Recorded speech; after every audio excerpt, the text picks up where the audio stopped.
Hello everyone, my name is Hank Sutala and I'm the Sonic Shaman, and I'm just bringing you this little video about some of the forks that are available for purchase at Goddess Elite, just to kind of give you a little crash course into how to use them. And so the first one that she has is called the Crystal Tuner. And Crystal Tuner you can think of as energetic sage, right? So it is the frequency of 4096 hertz, which is a very high octave of a fork set based on the Schumann resonance.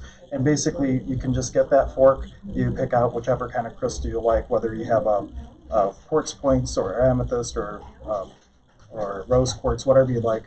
Probably not things like fluorite because they're a little bit softer and you're going to ding up your crystal. But any solid quartz piece, agate, any of those, and you just, with the right angle of the fork, at the 90-degree mark, you just tap it right onto the crystal and it activates. And then you can even send the frequency through the crystal, intending to put it all over the room.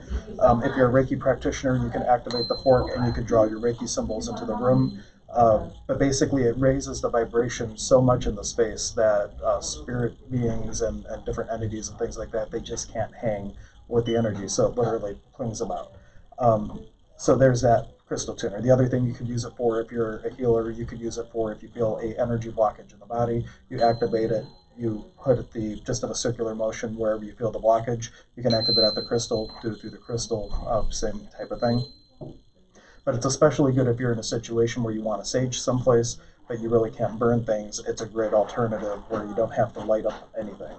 Now, bridging from this into another set, you can get this fork by itself individually. There's also a set called the Angel Tuner set, which is this fork, which is a C, and then the D and the E that are also that same octave. They call this the Angel Tuners. So you use all three combined, and they call it Jacob's Ladder. It's kind of bridging into the angelic realm, and you can use that before meditations or when you're starting work with a client to kind of invite their guides, angels, their spirit band, their Yanapek, whatever your tradition is, to raise a frequency where it's not that your guides aren't there, but what it's doing is it's raising the vibration of the space so that your awareness of them, there is a more keen awareness of you being able to have an interaction and a knowing with them. And so to do that, typically you would just pick one of the forks to hold in one hand, and you would activate just by tapping on the right angles of the forks again, tapping those, and then you can just use it in the auric field. And you'll notice as you move them, you'll get different effects because you're actually changing the little microharmonics and their interactions with each other. So those are those. And you could also, if you were working on chakras, you could have a different crystal for each chakra, activate a crystal tuner, and use that in conjunction with each crystal to go down and kind of do a chakra cleansing and alignment. The other one that we have at the store, this is 136.1. This is the frequency of Om. And this is a little bit different because it's weighted. And with weighted forks, they're called osteophonic. It means to vibrate bone. Just a real fancy word to mean that you can feel it more readily. But you can activate it by hitting the fleshy part of your hand. You can activate it by the side of your knee. You can use a hockey puck or a little rubber wedge that we can get for you. But basically, once you activate, you're not going to be able to hear this one on camera because it's a real subtle tone. But if you place it onto a flat surface or onto someone's sternum or their head, third eye, they're going to feel the vibration going through.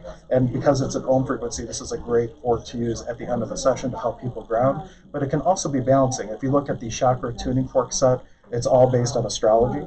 So the heart chakra, guess what? It's the frequency of Om. The one below the root chakra, that one is one octave lower than the heart. And the soul star is one octave higher than the heart. So they're all frequencies of the earth. All 136.1, an octave higher, octave lower. It's all aligned with the earth. So it's also a chakra fork, if you want to think of it that way. But regardless of which chakra you're using, you can get like little flat crystal like this. This is just something that they have at the store that's really nice. It comes with a little flower of life box, and they're all heart-shaped, which is kind of cool. But there's different ones available if you stop in. But you can place that one on the person's body, activate your fork however you want to activate it, and then place the stem of the fork onto the stone. And now not only are you activating the frequency in them to help with the chakra balancing or grounding, but you're also sending it through a quartz, a piece of quartz, rose quartz, aventurine, whatever you're using, and you're also getting the healing attributes of the crystal in addition to the fork. So that's just three little forks, actually four forks, that are great to use on their own or as something along with other modalities that you're doing. So I hope this video was helpful, and you can go to goddesselite.com if you'd like to take a look at the inventory, or Send her a message if there's other forks you want to see. Let her know, and we can do additional videos to kind of give you a little bit of education around sound healing. The one cautionary thing I will say, you don't want to ever hold these things like right up to the ear because they're so loud that it could actually do damage to the ear. So if you are going to wanting to go by the ear, you do a real like knee tap, you can barely hear it, and then you could put it a little bit closer. But anytime you're tapping two forks together, you want to keep it plenty away from the head and the ears because you don't want to do damage. And also the weighted fork, if you were going to use it like on a bones that might have an injury, like spine vertebrae, anything like that, it's always a good idea. Hey, do you have any spinal issues? Because if you activate the fork and place it in some place that's sensitive, it could unfortunately cause your client a little bit of pain. So always good to ask a question than make an assumption. So thank you so much for watching the video. Let us know what other things you'd like to see, and you all have a wonderful day.